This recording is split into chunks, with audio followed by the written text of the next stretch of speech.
Namaste beautiful yogis. I'm going to show you a little bit of my plants and then I'll let you know about some exciting new plants that we're going to start with our yoga program. So are you ready? I have been planting from a seed, and the most successful plant so far is, I think I planted two varieties of cucumbers. I think this one was the Space Saver. I really hope so, because I didn't replant them. I still have time to replant that little guy there and that little one behind. But if it is the Space Saver, it will work out okay. And a few more here. I want to say those were zucchinis, but they look just like cucumbers, so maybe one of the two. Maybe they're simply cucumbers as well. And this is a very interesting little viney bean, purple beans. I planted purple beans and some parsley. I want to say this is parsley here growing, and a lot of tomatoes and zucchinis and just a lot of everything really. Here are the tomatoes and lots of varieties. I want to say I have 12 types of tomatoes. Hopefully they'll be okay with the heat. I'm giving myself the permission to make mistakes this first time around with planting, and we'll learn how to do it. There was a massive storm and it kind of damaged some of the flowers. I hope they can make it through, but it really hit the zucchini. The zucchini is hard. There's okra there, little peppers, and all right, let's go over to the the development. So we are starting roots yoga on June 1st, or in June. So I will kick off the month with the first class of Astrology yoga series, and I will start the Astrology yoga series on YouTube for free. And if things go as planned or well, then within 3-4 months we'll complete the Astrology yoga series. This is 12 signs, and it will be again the energetics and the qualities of a sign, rather than, if you're a Taurus, do Taurus yoga. So it's going to be the energetics of the Taurian energy, the Venusian energy. It will be contemplative, a learning experience, because we do learn when we immerse ourselves in a certain energy. And for the roots yoga, I'm really excited. Really, it's inspired. I did the flower yoga and I did the fruit yoga. I did, the herb yoga, but a lot of it was flowers with the fruits and with the herbs. So now with the roots, it's going to be very earthy, strong as usual, because roots really give strength, sturdiness, stability. And with roots yoga, I think we'll really get to work on getting grounded, feeling the nourishment of the earth, and again contemplating the energetics of plants, which is one powerful tool to heal and evolve on this planet, by just contemplating a plant within a yoga class, within our life, and however we do it as an exercise. And I do feel more excited than I've felt for a while, although I think I was just as excited about the herbal series. They were phenomenal to me to just contemplate that, but the root is so inspiring to think about. I do have a good bit of earth in my chart, so I feel that the earth really stabilizes me, gets me really inspired, because today I did dandelion, yesterday I did potato, and the potato is really interesting, so interesting to just think about that plant. But dandelion, oh gosh, there's so much you can say about dandelion. Dandelions are absolutely spectacular. They have the resilience to endure. They can endure any harsh conditions, and even weed killers and anything that can kill most plants. They would endure and survive and thrive and become stronger. They have the capacity within the human body to clean out the liver and relieve us from addictions and addictive behaviors, because we do store addictions as emotional patterns and patterns in the body, and also toxicity itself in the liver and in the tissues can make us crave those substances. And sometimes substances are not physical, they could be just emotional and thought pattern substances. And oftentimes they represent themselves in a physical form, overeating and so forth. So dandelion is an absolute tool in cleansing the body, cleansing the liver, and the liver is responsible for the feeling of anger and just kind of bitterness. And that's why we take bitters, because they really flush out the liver. And it's really good to help the body with movement and yoga and herbs and food support it, because I've often heard people say your body doesn't need to detox, it detoxes itself. But had this been true, no one would have cancer in the world and no one would suffer with all kinds of illnesses.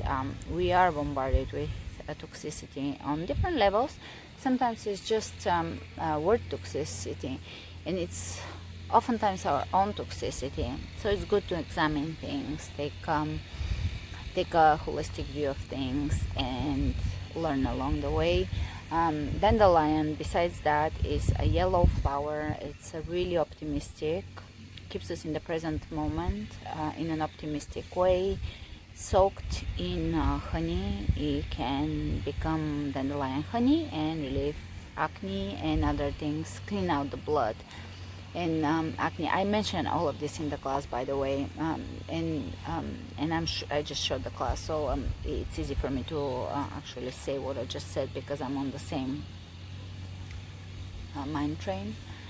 But dandelion is an absolute resilient, beautiful plant, and the main thing that will bind the series for me is, I will give you actually the talks that inspire me lately, but it's gonna be Zach Bush.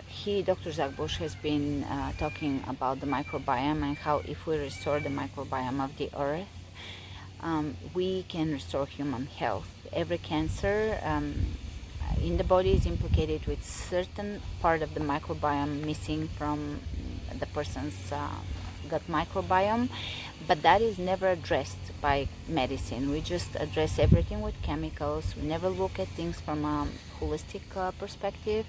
It's interconnectedness of humans, interconnectedness or wholeness within the body and also within on the earth. Is the earth microbiome healthy to support health in humans? Is the air healthy?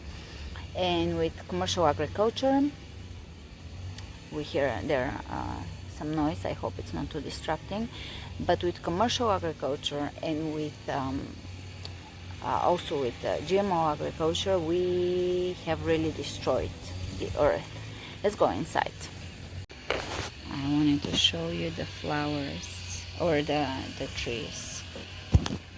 So changing location again because it was noisy outside, but with commercial agriculture we have really destroyed the microbiome. I'll share the lectures with you because they're gonna bind the root series. Some of it is what is inspiring the root series. Herbal knowledge too, but also thinking about the earth holistically and human health. Now human health is a hot subject.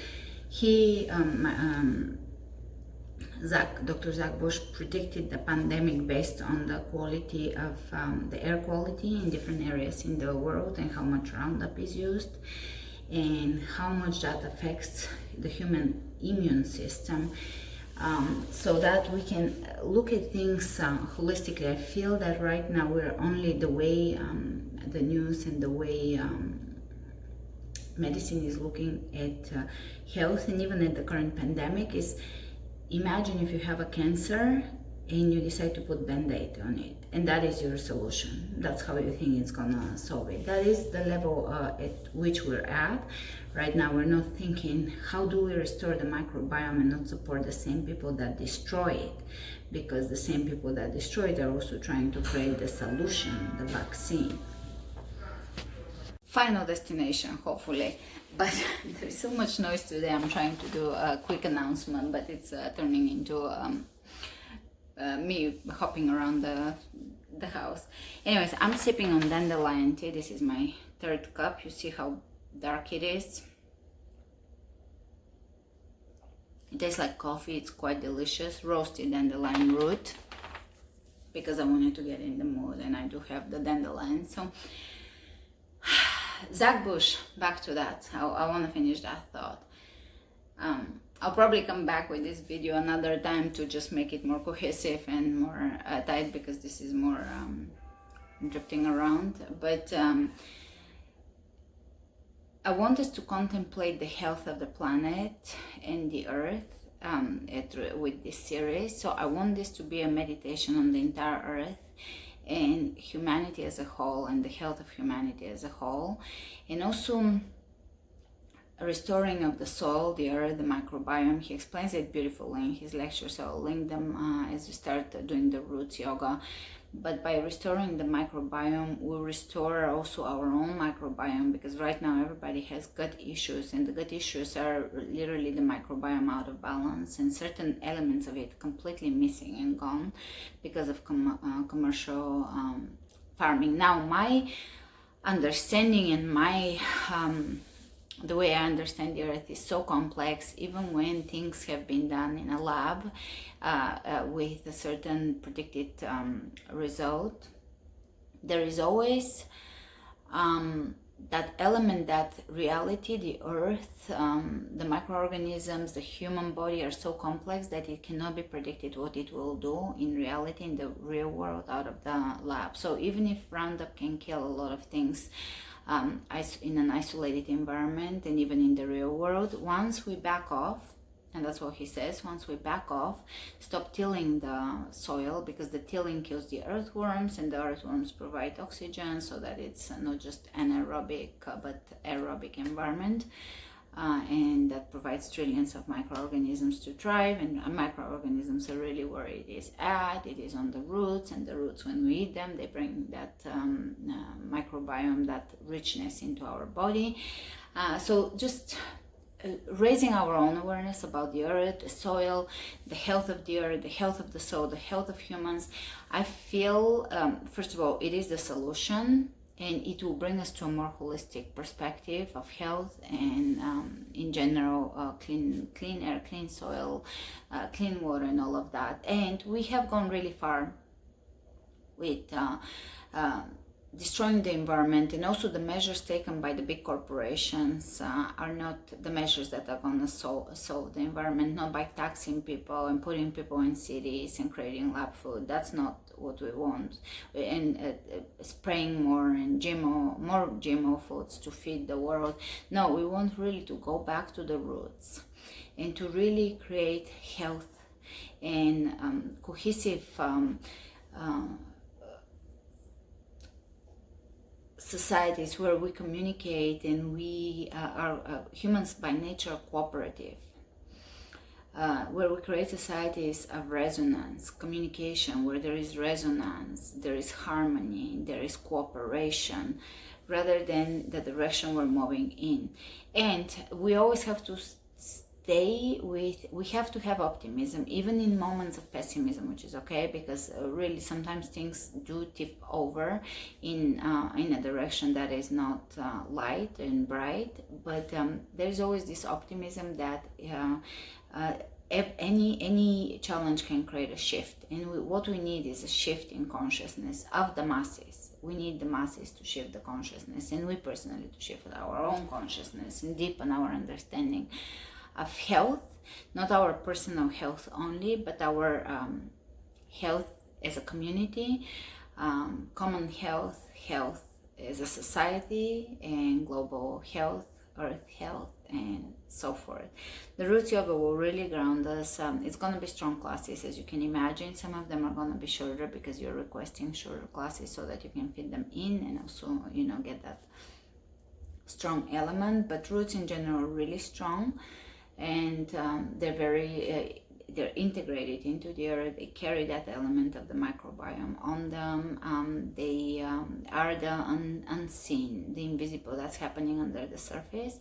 We see the plant, we see the glory, the flower, the fruit, but the root is in there supporting and growing without us knowing that there is such growth happening. It's absolutely beautiful. It's very inspiring. I feel and hope that the series will really, really deeply inspire you on a personal level, because I like to do yoga to keep the mind empty and the heart open, and us in the body, centered and present. But I also like to get inspiration. So for me, it's very important. Mars, I should say Mercury in Aries, inspiration is a very important element of being human, being here. So I hope also with the classes to inspire you for other things in life, for just your day.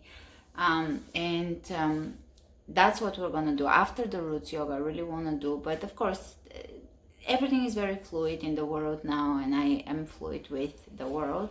But after the roots yoga, I would love to do maybe crystal yoga. I'll see how I will line them up, but crystal will be really interesting to contemplate. Again, a little more ephemeral. Or I could do, before crystal, I could do natural elements yoga, because after the storm, rainbow before the storm, the calm before the storm, those are really good subjects.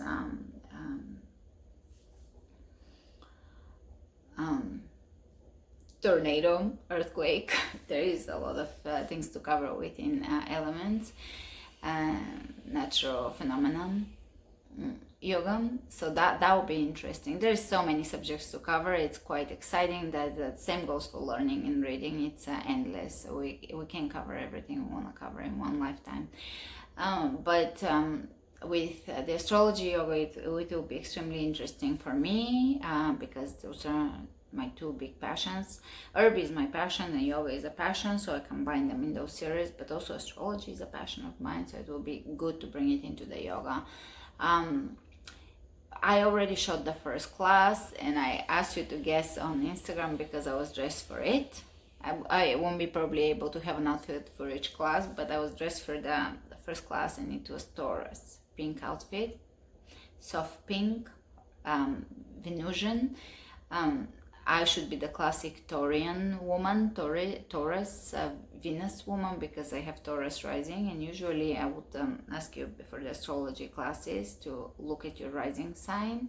If you don't know deep astrology, just the rising sign is an interesting indicator of how the whole chart is set. It sets the whole chart, and it is the planets rising at the moment of birth, the sign rising at the moment of birth on the horizon. So it gives you possibly your looks, or how you approach new situation, how you in general approach the world and the new, and how you are viewed from the outside world, how you appear to others. Usually, oftentimes, a rising sign could be either something you strive to achieve in your life, but you're not it, but you just look it. So you give an impression of something that you're not fully integrated in. It's not fully you, but people see that in you. So maybe they see you before you are it, or it's just an aspect of you that is an external aspect that can be integrated over time. And you can also check your, I've already done a video on that, you can also check your North Node to see your purpose and something again that you're striving to become, not necessarily are, but something that is going to be a big theme in your life because it's part of your purpose. North Node, South Node would be something that you already have achieved, and it's your past and something that you can serve with ease through, because it's where you are an expert or where you naturally flow. And that's the South Node by house and by sign. And you can look at your moon. The moon is the emotional body. It will be beautiful to cover the moon, and also the even your moon sign oftentimes as a woman, as a man even, very much will indicate the type of person and thoughts and emotional body you have, and how you relate to others, or which people you're attracted to. So that is very simplifying things, but it's okay to simplify things in order to learn and to take a look within.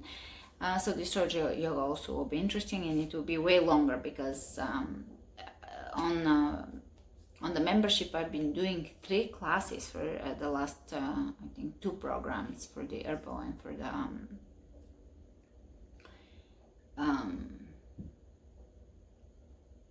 it was fruits, for the fruit and the herbs yoga. I've been doing 3 a week new, so more subjects can be covered, more plants. For the astrology, it will be at the most probably once a week on YouTube, and hopefully the censorship and everything will ease up, or I don't know, I hope that there is going to be a shift in society in which we are free to share, to be, to say vitamin C, to discuss important subjects without censorship, and even without censoring each other. So I am hopeful and light, but at the same time I'm serious and critical. So I like to see the humor in everything, but at the same time the seriousness in everything is also an important aspect of life.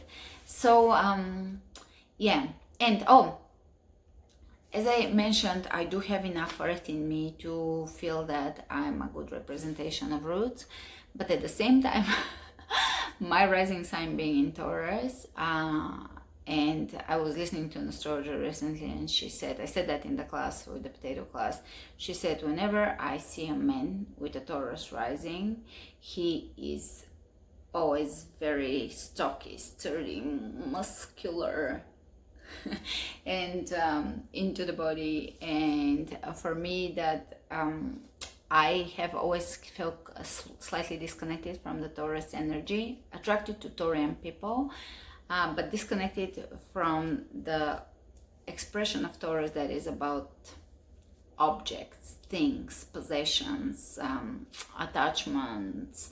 And that is because, not to make things very complex, but when you look at the ruler of your rising sign, or any planet, for that matter, when you look at the ruler, you get even more insight in your rising sign. So my Venus, which is the ruler of my rising sign, so Venus rules Taurus. Venus is in Pisces, so you get that ephemeral element of the rising sign. So there is a Piscean element, the more flowy, more not so earthy element. It's kind of combining the spiritual into that very earthy sign. And Venus, as the ruler of Taurus, is very beautiful to contemplate Venus. I can't wait to do Venus alone as a class 2, but that would be in the planetary yoga. Because Venus brings, Venus has the circle, the spirit, and the cross under. So the cross is the suffering and the physical, and the spirit is the circle. So Venus brings that circle, that spirit, that divine energy into a physical form. And Venus represents usually love and art and ease and pleasure, and just the more pleasant elements in life, just really relaxing and enjoying the senses and life and beauty. It's really about beauty here. And with Taurus in the higher expression of Taurus, it really represents the spiritual element in physical form. So we can literally see, when we tune into the higher expression of Venus, we can literally see the spirit in form. Which art is, music is, that is a very, very earthly, tangible thing that carries the spirit within itself. On that note, I will finish. I hope to see you for both series on my website for Roots Yoga. It will absolutely rock your world. And of course on YouTube, where I will be for as long as the censorship keeps lifting. It's not lifting now, but you know, I'm gonna be an optimist for a moment here and think that things can begin to serve the highest truth, the higher truth. We can start shifting towards cleaning up the planet and listening to each other, evolving, and creating a beautiful regenerated earth. All right, love you all. I'll share Zach Bush again in this, and I'll share him on the website, because it's almost like homework, but also just something inspiring to listen to and create a vision towards regenerating the earth. Namaste.